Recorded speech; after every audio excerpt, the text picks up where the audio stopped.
And we're live. Yeah, hello. Hey, Alexis, how are you? Very well, thank you. I'm delighted that we could make this happen today. How are you going? Yeah, a tiny bit flustered because I am running late. Technical difficulties, I suppose. The technical difficulty being in my brain as I get ready for our practice Christmas party. You can see I'm wearing my Christmas earrings and my red dress. So Very apologies.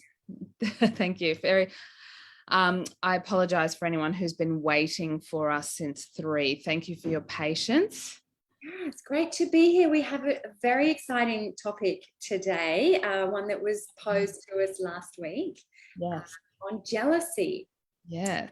Would you like to introduce the topic? I would love to. I would love to. Ever since it came up in our discussion last Sunday on our live stream, I've been reading about it and thinking about it. Um, and, one of the things you and I discussed on our walk this morning, which I think is super key on this topic and other topics, is that intense emotions, if we're experiencing them, like jealousy, and others might be envy, which will come back to the difference or what we think is the difference between those two, and other intense emotions like resentment or some of the others we've talked about, like shame and grief. These are emotions that we don't talk about very much in this culture.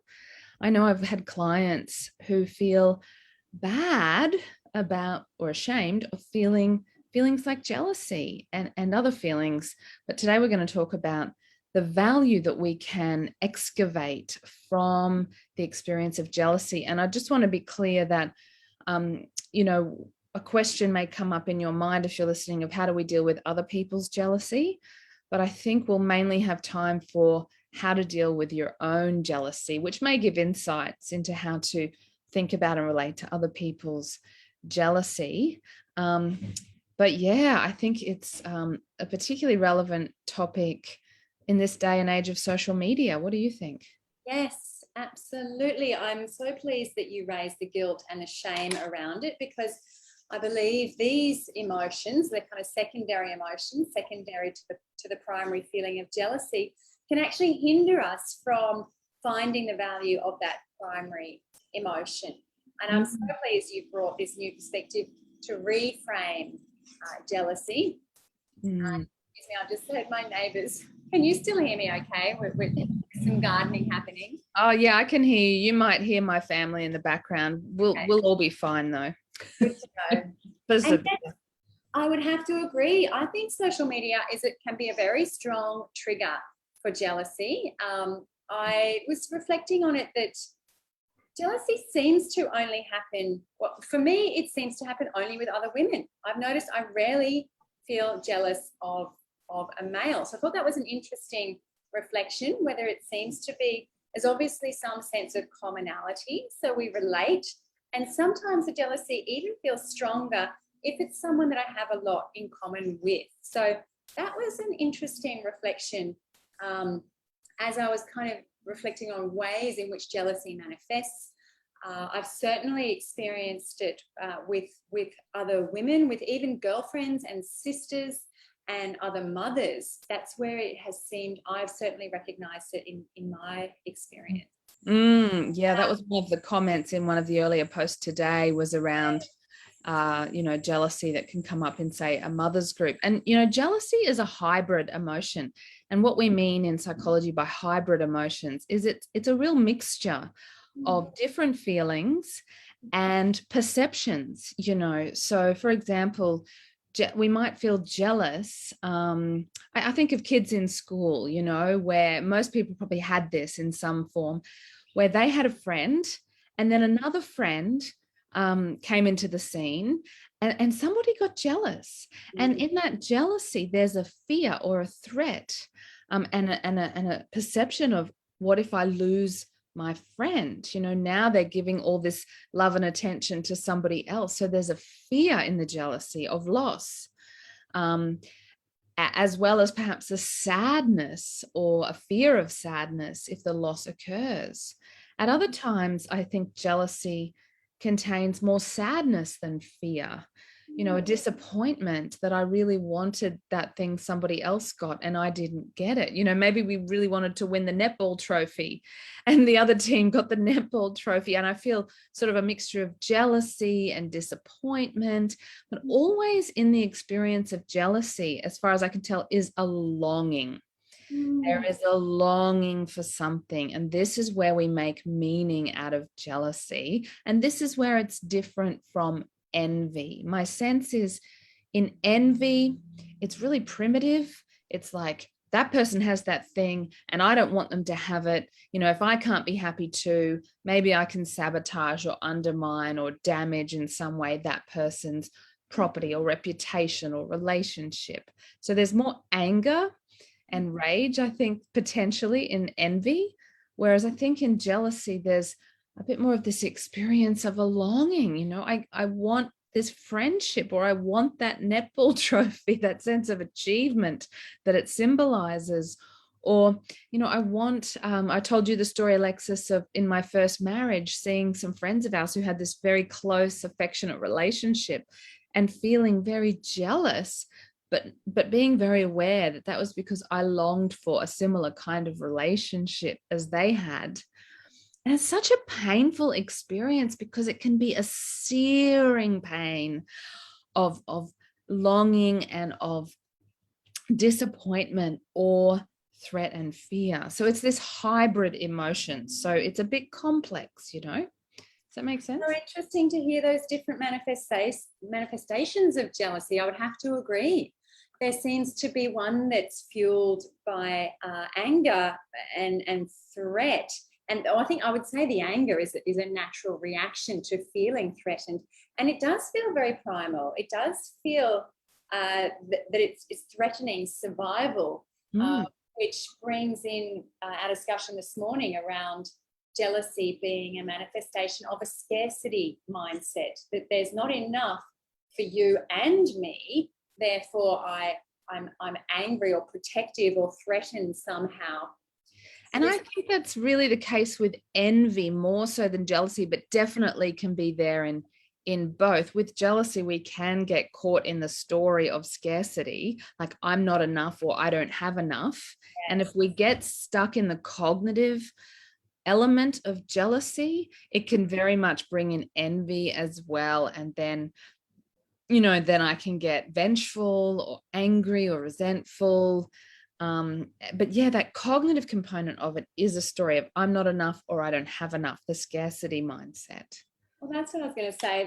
You know, it may also manifest as that disappointment in myself. And some of the comments today were around that comparison, comparing with somebody else, and therefore there's a disappointment of what I don't have, which again comes back to that scarcity. And that hurt, the not enoughness. They're both very apparent. But if I am careful not to get too fused or identified with that story, then I can use the physiological and emotional experience to get in touch with the longing. You know, perhaps I see someone getting an education and I don't have an education. You know, perhaps that kind of jealousy can really spur me on to pursue an education or some other type of project. So jealousy can be used like any intense emotion if we know how to understand it and use it and get useful information from it. It can have so much value. That's so interesting that you raise that. I'm wondering if you have any suggestions for how people might protect themselves from, you know, the comparison as a driver, you know, because I believe that extrinsic motivation can be quite harmful. If I'm doing something, for example, to compete with my neighbor, it's not an intrinsic pull. It's not necessarily coming from my deeper values. I'm wondering if you have any suggestions on how someone might use the experience of jealousy constructively to identify their own needs. Yeah, that is a really good question, Alexis. And I would say that it's a fairly simple reflection and self-inquiry or self-questioning process. Say I am jealous of my neighbor's beautiful garden, and that is something that I have experienced in the past. Once once I've kind of come out of the peak of that initial sting of jealousy, if I ask myself, well, what do I want for myself? How much do I want that? How important is it to me? And why is it important to me? And I'll actually give you a concrete example. When I was in therapy, I like talking about my own therapy so people know that therapists get therapy. Many years ago with a therapist who I saw for a few years, I was moaning to him about our society and body image and body shaming and how, the unrealistic expectations on women and on their bodies. I'd had 2 babies at that point, and I was probably feeling a bit down on my own physicality.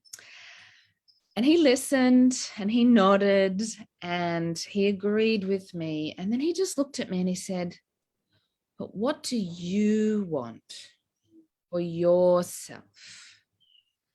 And it just brought me back it took me out of my head, out of my jackals, my judgments, my blaming, kind of complaining mindset, victim mindset. Like, poor me, I'm the victim of the patriarchy. And it took me into, well, how much, then we had a discussion about what do I want for my health and physicality, fitness and strength, and how much time, how much am I willing to prioritize it? I don't want to work out for 6 hours a day like Madonna. I just don't want to do that. I can't do that, but I also don't want to end up unfit, unflexible, unhealthy. So it really kind of brought it back to, what am I willing to do? And will that give me what I want? And I was able to get clear just with his one question: what do you want and what's realistic? So simple. That is so powerful. And it reminds me that that's even a suitable question of ourselves in the very moment that we do see jealousy come and raise its ugly head, to actually inquire in that moment. And it does seem to dissipate that comparison, to ask, okay, what do I want? There's obviously something important to me because I've been triggered in this way. There's something I'm seeing that I do want, that is important. Yes. If I identify that, then it breaks down that delusion of them having everything, and brings it back to a simple, practical, healthy inquiry. Exactly. And, I might look at someone who's rich and I might envy that. But I think if we can convert envy to jealousy is a more mature emotion, according to some. And we can say, okay, I want what they've got, but what is it exactly? What is it about their lifestyle? What do I want? Success? Do I want the freedom? Like, what are the needs underneath? Like, we think we want the degree or the person or the money, but we need to look deeper. What would that give me? Why do I want that? What does it represent? What are the underlying values here? And then maybe I can't be a multimillionaire. Maybe I can't get a PhD. Maybe I can't have that person that I, am so attracted to. But maybe I can have something. Maybe I can pursue something that's similar in some way, something that's aligned to the values underpinning my jealousy. There's such a good inquiry, digging deeper than just the story in our heads. Yes. What do I want and why is it important to me? It's a question I'm sure we'll be asking for the rest of our lives. Mm-hmm. And it does get deeper and it does get more nuanced, and we do get more essential with it, which my sense is fundamentally helps us to identify ways in which it already exists in our lives. Even in small ways, I may already have what it is that I'm seeking, and therefore I can focus on that, have gratitude, appreciation for that, which is more likely to facilitate growth in that area as well. If I'm paying attention to it, I'm valuing it, I'm communicating, I'm, finding other people who also share those values. It sounds almost like it's a process, dare I say, manifestation, to use this experience of jealousy to recognize what's important to me, to dig deep underneath that. What are my values? And then actioning that in my daily life. Yes, absolutely. But I'm glad you mentioned gratitude, because that goes to that cognitive layer of jealousy, which I want to quickly speak about. And I want to answer Kirsten's question. She says, why is this live at 5 on early today? So Kirsten, you can see I'm dressed up for a Christmas party here with my little present earrings. After this live at 5, I have to go straight to the North Brisbane Psychologist Christmas party. I only kind of realized this morning that I had double booked myself. So here we are early. That's why. So back to the jealousy, the different elements of jealousy. It's a hybrid emotion. It has this perceptive or cognitive layer of I'm not enough, I'm not good enough, or I don't have enough. Someone has something I want. And so I think the antidote or remedy for that part of jealousy is gratitude, as you mentioned, Alexis. If I take an inventory of what I do have, both inwardly and outwardly, then I identify my inner resources and worth and my outer resources and worth. I am a big proponent of gratitude practice. I do it myself, sometimes every day if I'm going through a hard period where I'm feeling down or anxious or jealous. And then I don't do it every day if I'm feeling kind of more stable. But the gratitude practice focuses my mind, because we're talking about the cognitive layer, on what I do have, what I have not lost, what I am thankful for, and what I have achieved, and my intrinsic worth, perhaps. So there's many ways to do gratitude journaling. That's probably for another live at 5 session, but you can Google gratitude journaling and there are apps for it. And it's a great antidote for jealousy. Yeah, I'm loving it. Because there is a place for protecting ourselves from jealousy, I would say. I'm not sure what your thoughts on that are, but I can't. There is a destructive side and there is a cyclic side to it. It seems to feed itself, and the perpetual scrolling, which is highly addictive, and not always good for our mental health, right? No, well, that's right.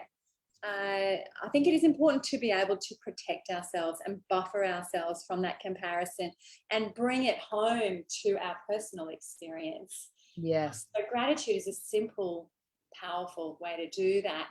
And I'm loving also that there's opportunity for not only the gratitude, but to acknowledge the longing. I think there's a place for both. I think so too. I think because there's these multiple layers or elements of jealousy, we've got to work with the mind. The stories in the mind of not good enough, don't have enough, there won't be enough, all the fear and scarcity based stories. And the gratitude practice provides an antidote to that. But dropping under that, just to the raw sensations and emotions, maybe that's telling me something different. Maybe that is telling me what my longings and what my wanting and my valuing is underneath it all. There's a great, in the episode of the podcast you and I love on jealousy, one of the analysts tells the story of her friend who had loads of money, a holiday house, great holidays, and her friend's telling her all this stuff and she's like, oh yeah, great. And then her friend says, and I've written a book and I'm about to have it published. And that's when she got socked in the emotional guts, because she went, I want to write a book. I want to publish a book. So and that was really instructive for her. So I want to say to people, whenever you feel any tinge of jealousy, you should, hello, my darling, my beautiful son has just walked in the room. Your phone just dinged. Do you want to say hello to everybody? Come on, we'd love to see your face, your shining face. There's like 10 or 11 people on the Facebook live session. This is my beautiful son, Henry. Are you going to say hello, my darling? What's up? There he is. He's a giant. He's like 6'4". He's just the apple of my eye. Oh. We're talking about jealousy. What about like the psychology of jealousy? The psychology of jealousy. Fancy that. So cool. So cool. Very similar, you two. It's gorgeous. It's so cool. And jealousy. What was I saying, Alexis? I've lost. It's instructive. Oh yeah, I think identify through the process. Well, with that story of the woman who suddenly felt jealous that her friend was writing a book, you know, then she realized, I want to write a book. So take an inventory. I asked you this morning, remember, what are you jealous of that I have? And I asked myself, what am I jealous that you have? And you say that you're not jealous of any male friends or colleagues in your life, but I challenge you to ask yourself, do any of them have anything that I'm jealous of at all? And it's a great, my son's going, what? It's for 9 hours because I forgot to clock in. Oh, okay. I'll talk to you about that soon. That we could learn. They're gone. We could learn a lot about ourselves by taking an inventory of our jealousies, however small, because if I'm jealous of something that somebody else has, maybe that tells me about what I want, and I might not even be conscious of that. It's such a great exercise. Mm-hmm. It makes me think also too of the way that we post, you know, what we choose to post on social media. Yeah. You know, and whether we are perpetuating and contributing to the, okay, this is a fabulous moment, I'm going to set myself in the light of having it all, you know, which I would hazard a guess we've all bought into at some stage, but to consider my intention. What is my intention? You know, is it to connect? Is it to share with my friends and my family? Is it to, you know, to let people know that I'm available for connection, whatever the intention, or is it to buy into this culture of comparison and jealousy, which is fundamentally really dangerous, really very dangerous, and often used against us, I would say, with marketing and advertising. Oh, yeah.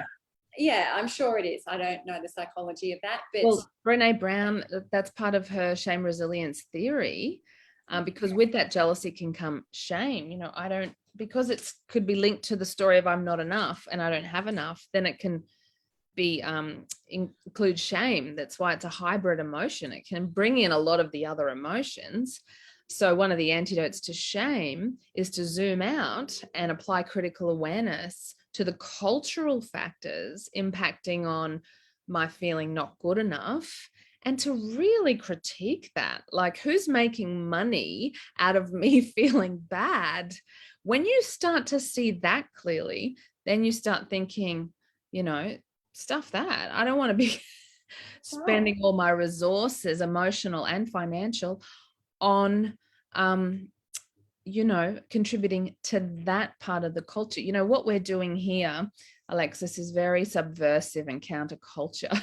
We're trying to get people in touch with their deepest longings and values so that they don't contribute to our corporate capitalist mayhem. That's right.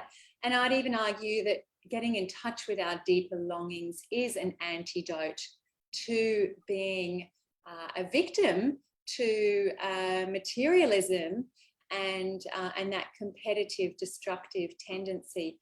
So I wonder, to wrap up, because I know you need to get going to your party. I could go to the Christmas party. There is one comment from Mia, though. She says, is there a healthy level of jealousy? I hope we have touched on that for you, Mia, because there are some gems to be excavated underneath our experience of jealousy. What do I want? What do I need? What am I yearning for?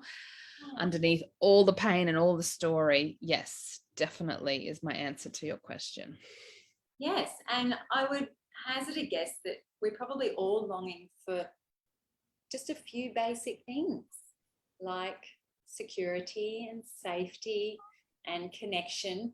And if we really peeled away the layers of, okay, so I'm triggered by something that I've seen, if I really peeled underneath, well, what does that mean for me? What's important? And really dug down into it, I would find something very simple that's probably accessible just by listening to one of our Live at Fives. Or Live at Threes. Well, and that points to one of the other hybrid emotions, which is loneliness. which is another one that people find very hard to talk about in our culture, because there's shame around admitting that you feel lonely, just like there's shame around admitting you feel jealous. I'm interested in I'll be yes. Yeah, I'll be the first one to admit that sometimes I feel lonely and sometimes I feel jealous. And sometimes I feel shame and sometimes I feel resentment. And these are all universal human feelings. And yet there's shame about talking about them, like, because you shouldn't feel them or something. I don't know, but it's so important that we do. And that seems like a very natural conclusion, to normalize the experience of jealousy, even find value in the experience of jealousy. And I think you may have just coined next week's topic on loneliness. Great. I would love to talk about loneliness next week. So before we say goodbye, would you like to tell people about our next workshop, Alexis? I do, because it's the antidote to loneliness and jealousy and all of the negative feelings, because it's about connection. Next Sunday, so a week from today, just up the road from me here at the Graceful Bowls Club. This will be our final workshop for the year. From 9 a.m. we kick off. We finish at 1:15. Mm-hmm. And Dr. Rachel will be sharing one of her precious babies, which is the spirituality of nonviolent communication. And it's a particularly precious topic and a precious time. And my sense is that this will be almost our spiritual gathering prior to Christmas. So the coming together of the community, and the conversations that you and I have had, Rachel, have been around how connection facilitates transcendence. It helps us to go beyond our own neuroses, beyond our own small selves, and to experience something much broader, much lighter, and and much more powerful. Exactly. Thank you. That's a really good way of saying it. And I have discovered that the practice of NVC, nonviolent communication, or needs-based communication, which has 4 basic steps or processes, which we can consolidate and remind you about if you do attend our workshop and you're a newcomer, which you taught me this morning, are just tasks for our mind. We need to give our mad monkey mind some tasks to do if we wish to regulate it and discipline it a little. And these tasks that our mind can apply itself to in the NVC process actually can take us to a state of being where we look past forms, judgment, forms being just physical external forms. Sometimes very easy just to interact with the external world and not go deeper and contemplate our inner experience of the outer world. And so we want to be able to look past the transient forms, whether it's a fight we have with somebody or the judgments in our mind about somebody, how somebody looks, perhaps, maybe they look quite different to us. Maybe they're old, maybe their skin is dark, maybe, all the forms that human experience takes. We want to look beyond that. We want to go to some other experience, place inside of ourselves, which is abiding. You gave me that word this morning, which is universal, something that brings up a sense of connectedness to something bigger than ourselves. It's hard to put it into words. That's the nature of, I guess, spirituality. But I would like to show at the workshop how the NVC process and applying these tasks of mind can actually take us beyond the everyday and to help us look past, the obstacles in our mind. And that's probably enough. I'll just stop there. No, it's beautiful. I am so looking forward to it, and so looking forward to having our listeners along. So there is opportunity, even if this is your first time to experience nonviolent communication. We'd still love you to join us. And of course, our regulars and our weekly listeners, we love it when you show up. So please join us next Sunday. Yeah. I'll put a link below, and hope to see you there. And if you have any questions later, Alexis, I believe you're going to moderate the comments a bit later today in case people tune in at 5. That's right. Yeah, I'll be around at 5. So please, if you're watching after our live conversation, please do leave comments as they come. It's a good way for you to digest your learning, is to start to put your own words and your own examples. And yes, I'll be moderating those. So love to receive your comments. Thank you for doing that, Alexis. I so appreciate it. And we'll see you all next weekend. Have a fabulous Christmas party. I'm sure you will. I will. You have a good night too. Thank you, everybody. Thank you, everyone. Bye. Bye.